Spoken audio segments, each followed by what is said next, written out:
10절까지의 말씀입니다. 마태복음 11장 28절부터 30절까지입니다.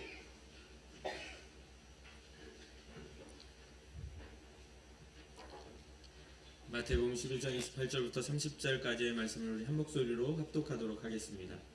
수고하고 무거운 짐진 자들아 다 내게로 오라. 내가 너희를 쉬게 하리라. 나는 마음이 온유하고 겸손하니 나의 명예를 메고 내게 배우라. 그리하면 너희 마음이 쉼을 얻으리니 이는 내 멍에는 쉽고 내 짐은 가벼움이라 하시니라. 아멘.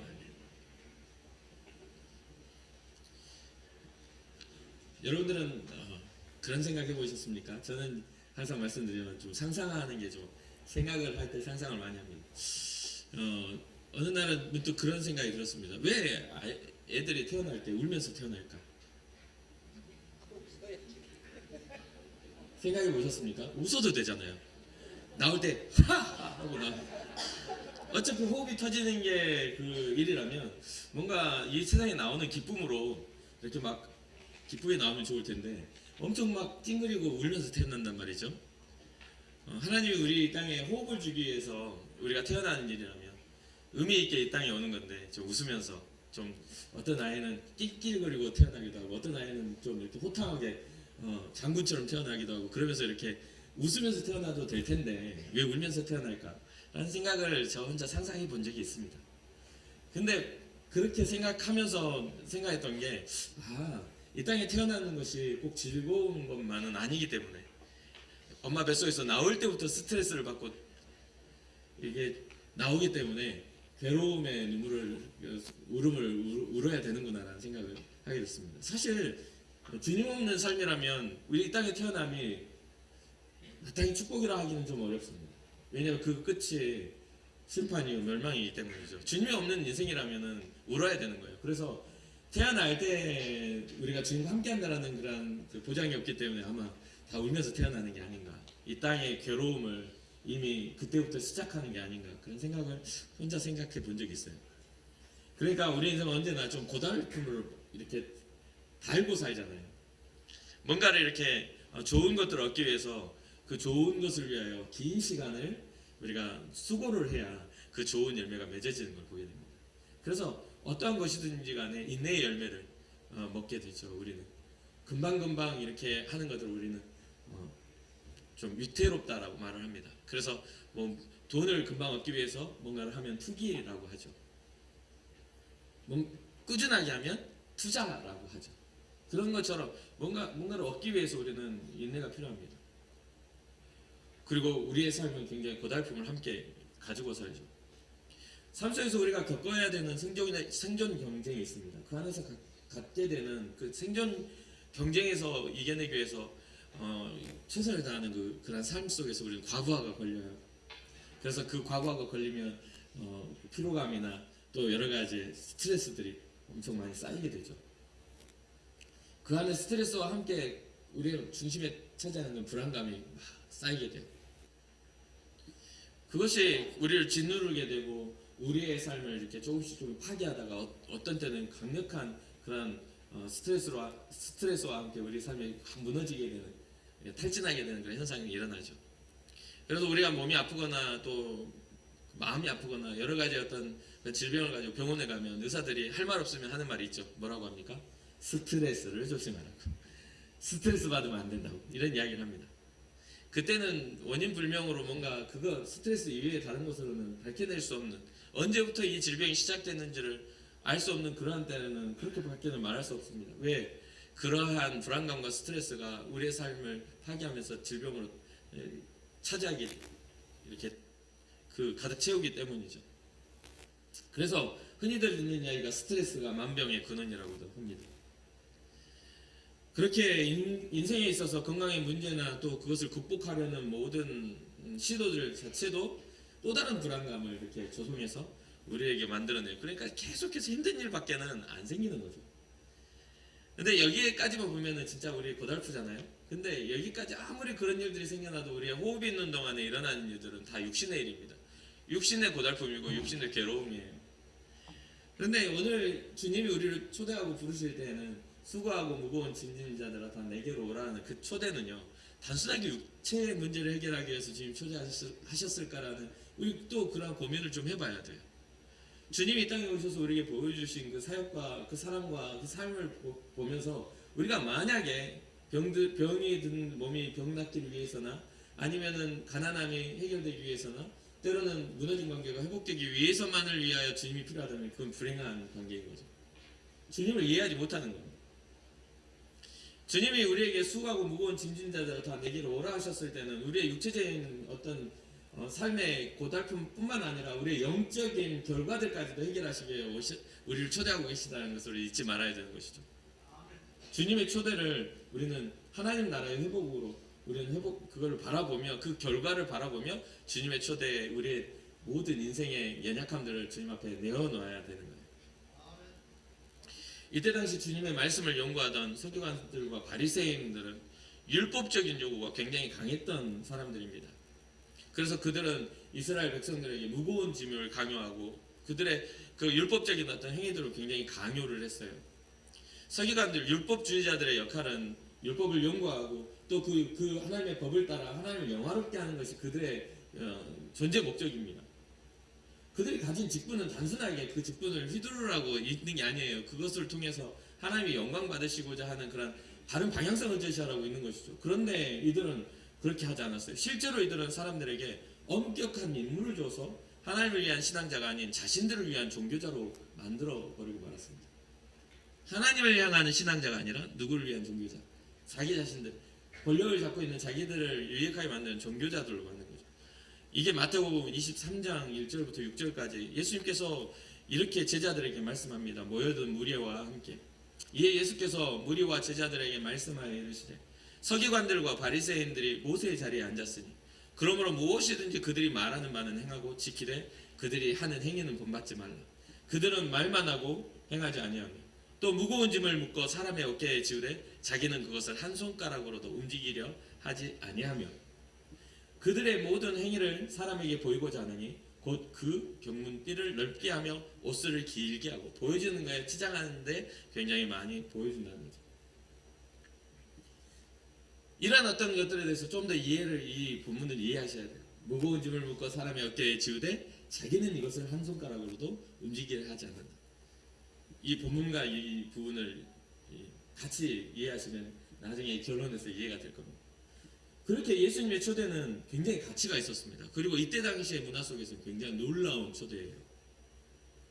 은혜 안에 자유하지 못했던 그들에게 하나님을 향한 신앙의 회복과 함께 삶의 문제에 대해서도 예수님은 해결해 주시겠다는, 예수님 자신이 그 모든 것을 감당해 주시겠다는 그러한 초대이기 때문에 인간이 우리가 가지고 있는 태어났을 때 울어야 하는 죄의 문제가 우리가 죽을 때는 웃을 수 있는 하나님 나라의 문제로, 하나님 나라의 약속으로 변화시켜야 되는 거죠. 그러니까 주님 없는 삶은 이 땅에 태어나면 저주가 되죠. 주님이 있는 삶은 하나님 나라의 영광이 된다는 것을 잊지 말아야 됩니다. 예수님의 이 초대는 지금 우리에게도 여전히 동일하게 우리를 부르고 계시죠. 수고하고 무거운 짐을 다 나에게 맡겨달라고, 나에게 와서 그 수고하고 무거운 짐진 자들아 다 내게로 오라 라는 그런 초대로 우리를 부르고 계십니다. 그렇게 오늘 본문을 통해서 우리가 몇 가지 이 안에서 발견할 수 있는 믿음의 원리, 신앙의 원리를 좀 발견해 보고자 합니다. 첫 번째 우리가 전제해야 되는 겁니다. 왜 주님한테 가야 되느냐라고 생각하잖아요, 사람은. 왜 하나님 앞에 예배해야 되고 왜 주의 이름이 우리가 중요한가. 근데 오늘 본문은 그렇게 말하죠. 주께로 가면 쉼을 얻게 됩니다. 근데 그거를 잘 이해하지 못하면 교회 오면 쉬지 않고 맨날 봉사하던데 라고 생각하시는 분들이 있어요. 쉼보다는 뭔가 봉사의 일에 더 우리의 마음이 돼 있죠. 그러다 보니까 어느 순간에 우리는 교회에서 대접받는 사람이 되어 있습니다. 카페에 와가지고 커피 한잔 사먹는 것처럼 내가 필요로 한 것들은 채워줘야 교회에 존재 의무가 있는 것처럼 이렇게 되어 있어요. 그래서 제가 목회자로 살면서 은혜가 되는 때는요, 환경이나 조건이나 어떤 뭔가가 잘 갖추어져서 은혜를 받기 이전에 우리의 마음이 하나가 되어 주의 은혜를 사모할 때 은혜는 찾아오는 것을 보게 됩니다. 이게 바로 우리에게 가져야 할 신앙적인 방향성입니다. 제가 계속해서 말하죠. 삶의 결이나 신앙의 방향, 신앙의 결에 대해서 끊임없이 저는 말을 하죠. 우리의 신앙의 방향성은 어디를 향해 하냐면 주님을 향해 합니다. 주님을 향할 때 우리는 참된 쉼에 대한 것을 발견할 수 있고 알게 되는 것이죠. 요즘에 많은 사람들이 유튜브나 이런 데를 보면 많은 또 책들이 삶의 지혜를 이야기해 줍니다. 여러분도 그러한 것들이 공유되는 것들을 혹시 유튜브나 아니면 책을 통해서 또 독서를 하시는 분들은 발견할 수도 있겠죠. 그런데 그러한 모든 그 지혜자들의 생각들이 이렇게 많이 기록되어 있는 것들을 보면 있잖아요. 대부분이 현실적인 조언과 또 낙천적인 결과를 이렇게 이야기해 줍니다. 그래서 그 인생의 문제, 네가 당하는 문제를 되게 단순하게 생각해라. 복잡하게 여기지 말아라. 라고 하면서 단순화된 그러한 조언을 하죠. 참 많아요. 그 안에는 철학이 담겨 있고 그 안에는 심리학적인 요소들이 담겨 있습니다. 우리의 마음을 이해해주는 그러한 것들이 담겨 있어요. 그리고 그런 것들이 많이 연구되어져서 우리가 가지고 있는 염려들에 대해서 염려할 필요가 없다라고 계속해서 이렇게 방향을 제시하죠. 그런데 요즘에 특히나 요즘 많이 보게 되는 게 이 방향의 제시 가운데 각자의 개개인의 생각들이 하도 다양해지다 보니까 문제 앞에 있는 사람들에게 그 문제를 해결하지 못하는 사람들에게 어떠한 답을 요즘 많이 제시하냐면 관계를 단절시키라고 제시합니다. 관계를 단절시키라. 너의 의견을 받아들이지 않는 사람과는 상종하지 마.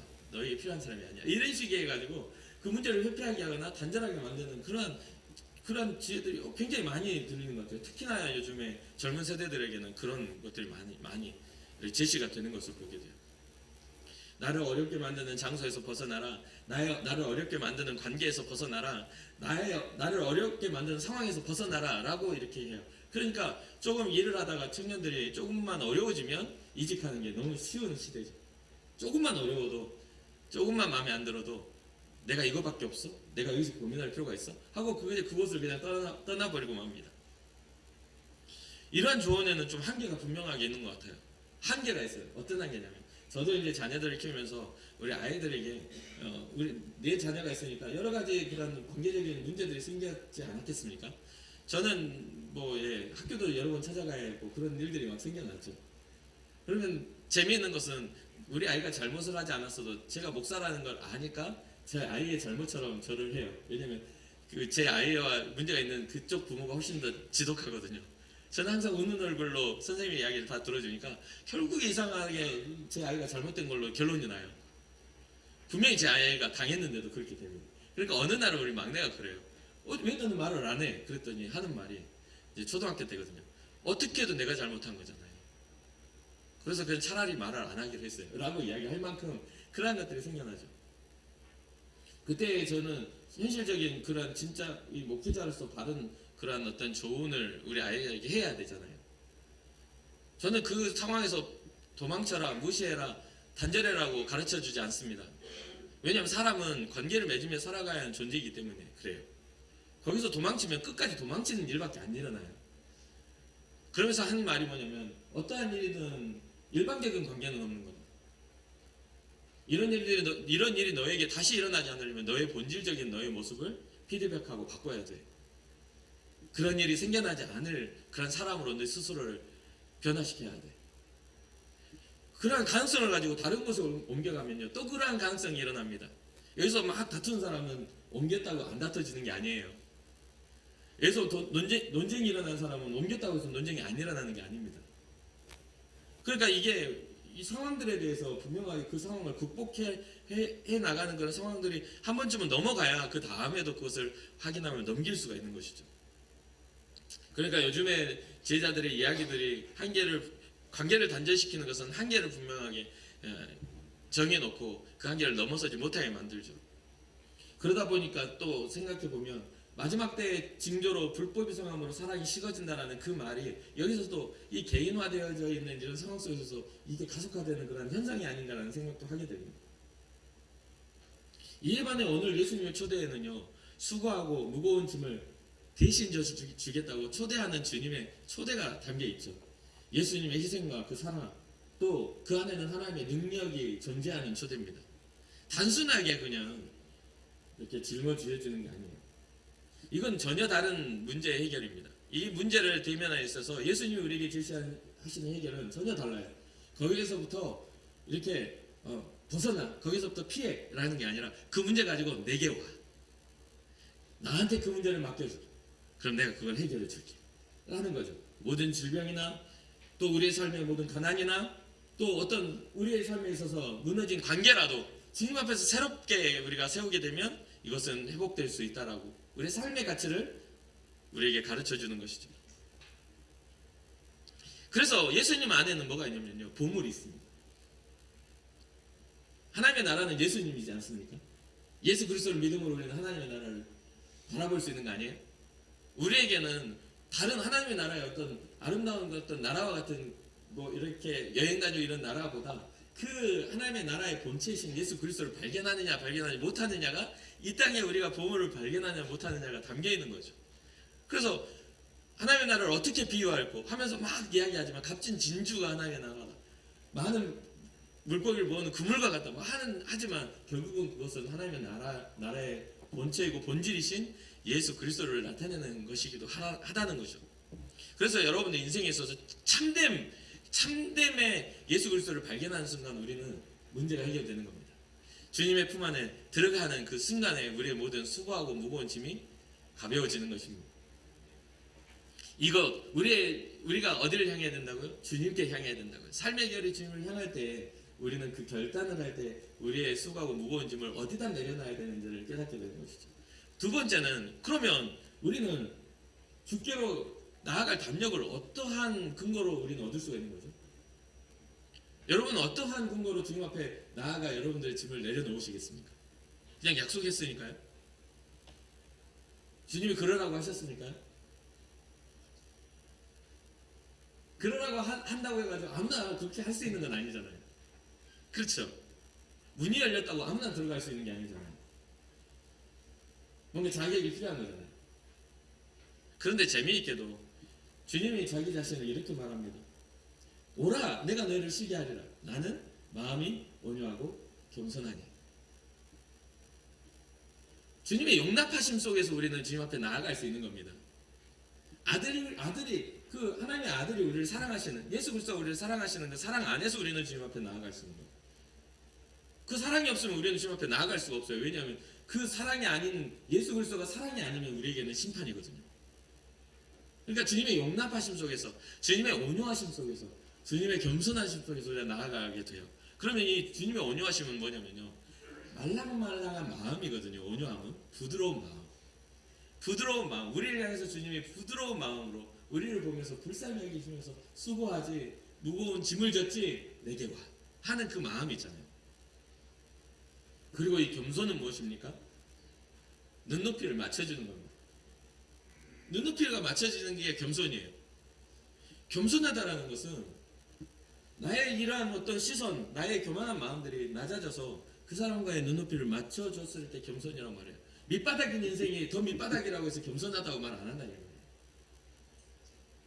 그러니까 성경에서 말씀하시는 그러한 온유와 겸손들에 대해서 우리는 깊은 묵상이 필요합니다. 예수님의 온유함과 예수님의 겸손함을 우리는 묵상해야 돼요.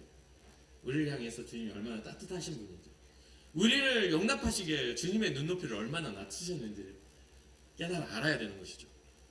그런데 어느 날 보니까 참 우리나라의 성격, 우리나라의 어떤 기질적인 건 아니겠지만 그런 거 있잖아요. 어느 순간에 성도들의 시선이 주님보다 높아져 있는 거죠. 주님의 머리 대신 주님의 교회에서 주님의 몸을 이루는데 그 머리보다 어깨가 높아져 있어요. 머리보다 손이 높아지고 머리보다 다리가 높아져 있고 머리보다 몸통이 높아져 있어요. 상상을 해보셨습니까? 이 머리보다 이 몸통이 높아져 있으면 어떻게 해야 되죠? 거꾸로 뒤집어져 있어야 되죠. 뭔가 상식이 뒤집혀져 있는 그런 상황 속에서 우리는 우리의 자리와 자세를 망각한다는 거예요. 그러니까 제자리에 그 우리가 있어야 될 그 자리에서 우리의 몫을 다하는 것도 하나의 우리의 겸손이기도 합니다. 손이면 손의 역할을 하고, 눈이면 눈의 역할을 하고, 그렇죠. 다리면 다리의 역할을 하는 것도. 그래야만 우리는 건강하다라고 말할 수가 있는 거죠. 눈으로 들을 수는 없어요. 귀로 볼 수는 없습니다. 코로 음식을 먹을 수는 없어요. 죽어요, 잘못하면. 그러니까 우리의 부분들에서 우리가 굉장히 주님과 연합함에 있어서 우리의 그 위치를 알아야 돼요. 주님과 나와의 위치는 어느 상태에 있는가? 내가 주님께 나아가는 건가? 주님이 내게 찾아오시는 건가? 그러한 어떤 것들을 우리가 잘 봐야 되는데, 오늘은 주님이 우리를 초대하시며 우리가 주님께 나아가야 할 방향을 우리가 가르쳐 주고 계시는 거잖아요. 이 온유하다, 겸손하다에 대해서 성경은 아주 중요하게 우리에게 말해주고 있습니다. 마태복음 5장 5절을 보면 온유한 사람에게 약속된 것이 무엇입니까? 하나님의 나라, 약속된 땅을 약속하잖아요. 온유한 자는 복이 있나니 땅을 기업으로 받게 된다. 그렇죠? 고린도전서 13장에서는 온유함을 사랑하는 사람에게 나타내는 특징이라고 얘기합니다. 그 말은 뭐냐면 우리 주님이 온유하다 하시는 것은 우리를 사랑하신다는 뜻이잖아요. 갈라디아서 5장 23절 이 장은 성령의 9가지 열매를 말하면서 온유함은 성령 받은 자의 증거라고 이야기도 한다.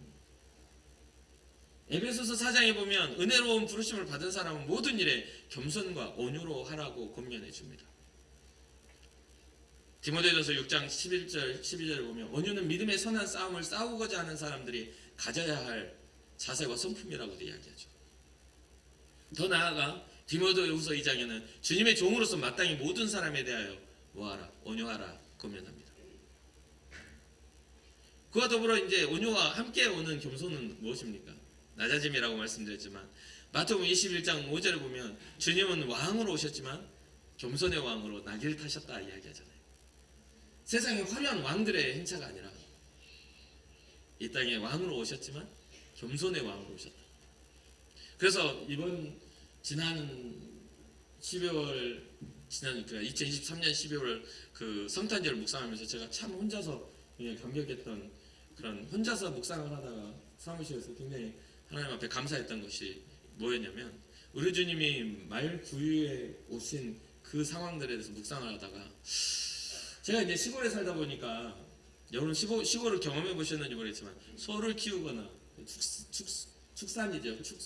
축사라고 하는데 그 가축을 키우는 그런 집을 축사라고 하는데 그런 것들을 키우거나 뭔가를 키우면 그 소 여물을 주거나 밥통은요 너무 더러워요.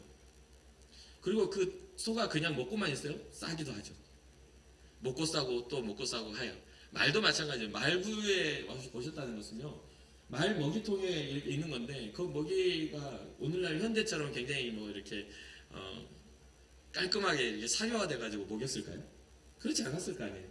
지금 2000년 전인데 얼마나 깔끔했겠어요. 하나도 안 깔끔해요. 그 묵상을 하다 보니까 너무 말똥 냄새가 나는 것 같고 제가 아니까 나는 것 같은 거예요. 제가. 그리고 그 밥통 말구에 그 밥통 안에 있는 그 오물들 대충 치워서 뭔가 지프로 이렇게 해놨지만 그 안에서 나오는 그 냄새가 굉장히 역한 냄새가 올라올 것 같은 그런 상상을 한 겁니다. 그러면서 생각했던 게 왜 하나님 예수님이 이렇게 오셨는지 이해가 된 거예요. 우리의 죄의 냄새가 우리의 죄의 더러움이 그 안에 담겨 있는 거죠. 이 땅에 구주로 오신 예수 그리스도가 그 더러운 자리로 오셨다는 것은 우리의 더러운 것을 감당하시겠다는 하나님의 의지였구나라는 것을 깨닫게 됐어요. 나의 더러운 죄를 감당하시기 위하여 그 낮은 곳에 오셨구나. 그래서 혼자서 정말 눈물을 지은 생각이 납니다. 이야기하다 보니까 좀 살짝 또 울컥한데 아무튼 여러분들은 어떻습니까? 여러분들의 자리는 과연 주님의 눈높이에 혹시 주님을 내려다보고 있지는 않습니까? 뭔가 여러분들이 요청하면 들어줘야 할 종처럼 말이죠. 이건 굉장히 중요한 부분입니다. 주님의 눈높이는 저 하늘로부터 이 땅에 오시기까지 우리의 눈높이에 맞추시기 위해 자기 모든 권리와 권한을 포기하셨는데 우리의 눈높이는 여전히 주님을 내려다보며 뭔가 소원을 들어주는 존재로서만 보고 있다면 굉장히 그런 슬픈 관계인 것이죠. 흔히 우리가 말하는 거죠. 뭐 이렇게 막 잘 대해주니까 그 권리인 줄 안다고. 그렇죠? 그래서 요 며칠 이제 그런 자기 개발에 대한 이야기를 하는데 어떤 그 유명한 강연한 사람이 자기는 회사에 나가거나 어떤 일터에서는 자기의 친절도를 20%밖에 드러내지 않는다고 합니다. 왜냐하면 이게 100% 친절하게 되었더니 그 사람이 자기를 너무 무시하더라는 거예요. 내가 친절을 베풀었는데 자기가 나를 엄청 잘 대해준 것처럼 착각하더라는 거예요. 엄청 그때 굉장히 충격을 받았다고 합니다. 매번 노력하고 매번 좋은 걸 준비하고 매번 그 사람의 자리를 매번 이렇게 해줬더니 오히려 그 사람이 더 심하게 대하더라는 거죠. 그래서 20%에서 50%로 올라가면 그 끌어올리는 데는 쉬운데 100% 잘해주다가 120%로 올리는 건 너무 힘들더라는 거죠. 그런 이야기를 좀 한 적이 있습니다. 그렇게 우리 주님의 그 사랑이 이 땅에 내려오기까지의 이 사랑이 얼마만큼의 마이너스 사랑이었는지, 주님 입장에서 얼마나 마이너스 사랑이었는지 우리가 잘 알고 있는 빌립보서 2장에 잘 나타내주고 있습니다. 너희 안에 이 마음을 품으라. 곧 그리스도 예수의 마음이 어떤 마음이요? 겸손의 마음을 품으라는 겁니다. 그는 근본 하나님의 본체시나 하나님과 동등됨을 취할 것으로 여기지 아니하시고 오히려 자기를 비워 종의 형체를 가지사 사람들과 같이 되셨고, 종의 형체를 가지고 사람들과 같이 되셨고 사람의 모양으로 나타나사 자기를 낮추시고 죽기까지 복종하셨으니 곧 십자가에 죽으십니다. 주님의 겸손은 어디까지 내려갔냐면 죽음까지 내려갔습니다. 우리를 살리려고 우리를 살릴 대가를 지불하려고 여러분과 저를 같이 있게 하시려고 죽음까지 지불하셨다는 거예요. 주님의 겸손은 여기까지 내려갑니다. 저 하늘 끝에서 더 이상 그 하늘보다 우리 하나님보다 더 높은 곳이 없는 곳에서 이 땅에 내려와 우리를 살리시기 위해서 죽음, 최악의 죽음까지도 대가를 지불하셨던 그 겸손을 우리는 닮으라는 거죠. 너희 안에 이 마음을 품으라. 곧 그리스도 예수의 마음이니. 이게 바로 겸손입니다. 이러한 겸손을 향하여 우리는 나아가는 거죠. 죽게 간다는 것은 주님의 겸손을 배우는 겁니다. 오늘 본문은 이야기하잖아요. 나는 마음이 온유하고 겸손하니 나의 멍에를 메고 내게 배우라고 말씀하시잖아요. 내게 배우라. 그럼 이 세 번째는 무엇입니까? 주님은 함께 멍에를 매주시는 분이라는 것을 우리는 한번 기억해야 합니다. 주님은 우리에게 멍에를 했다 하고 짊어지어 주시는 분이 아니라 함께 매시는 분이라는 것. 우리는 굉장히 너무 신앙된 오늘날 현대인들은 착각을 해요. 예수님을 믿으면 뭔가 내 걸 희생해가지고 나만 짊어지고 가는 것 같은 착각을 합니다. 나의 시간을 희생하고 나의 물질을 희생하고 나의 그런 열정을 희생하는 것처럼 생각을 해요. 근데 오늘 주님은 뭐라 하시냐면 나와 함께 매는 그러한 나의 멍에를 메고 내게 배우라고 말해요. 근데 이게 또 이스라엘 역사 팔레스타인 지역의 어떤 문화 안에 그런 것들이 자료를 찾아보니까 있더라고요. 뭐냐면 이때 당시에는 멍에를 짊어져서 뭔가를 일을 시킬 때는 꼭 쌍으로 지었다고 해요.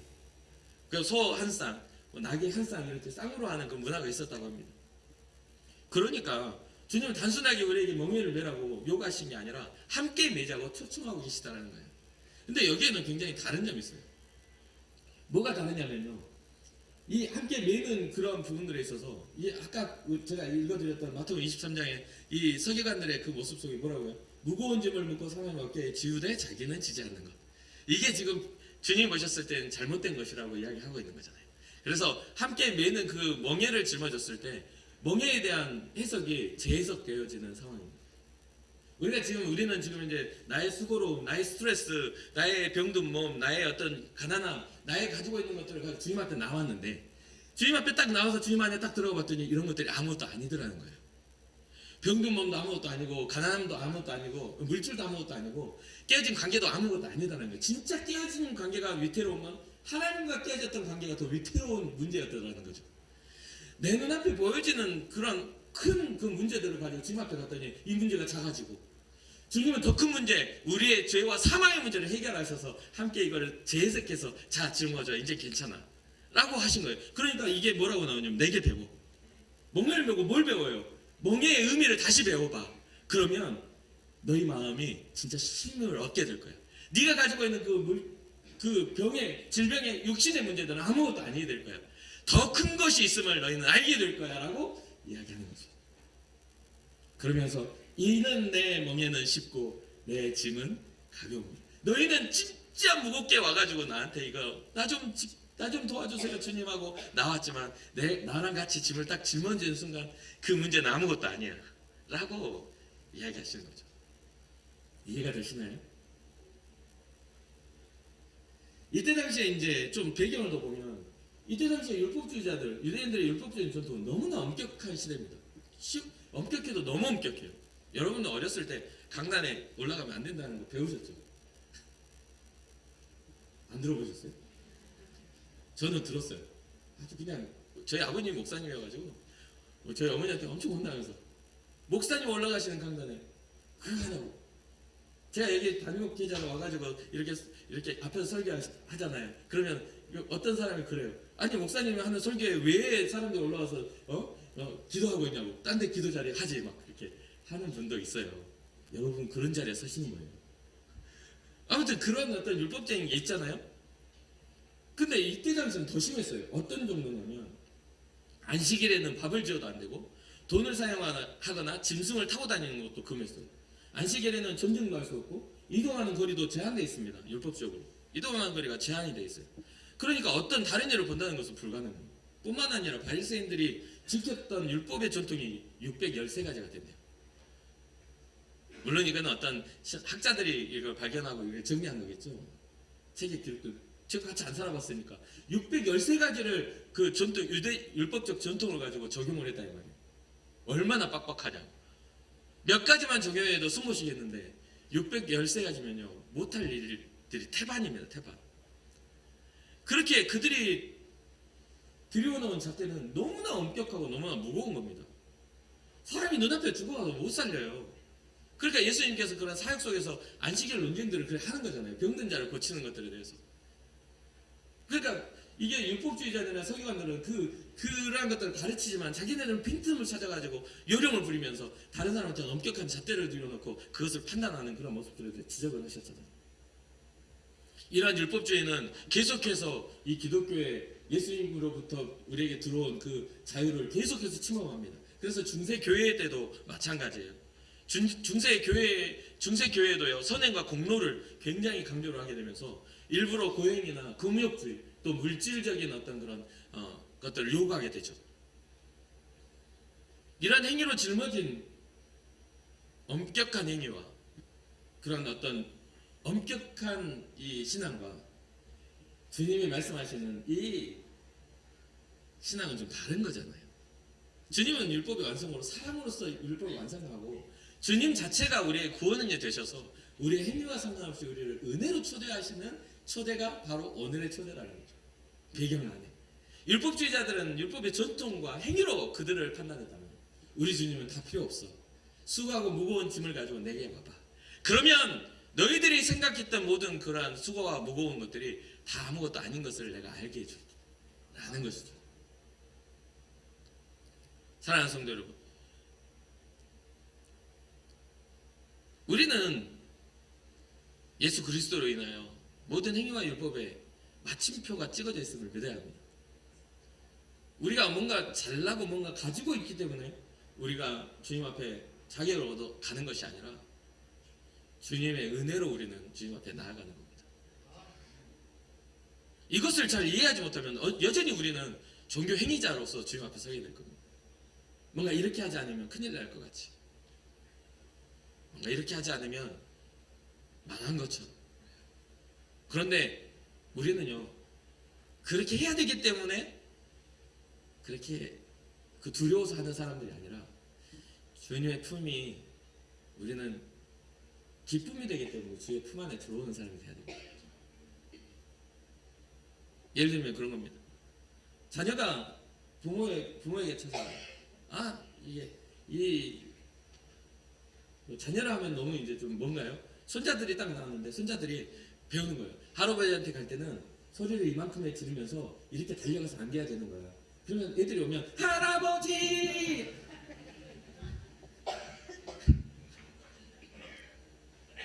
할아버지가 어떤 이야기 하실 때는 이렇게 대답하는 거예요. 아멘!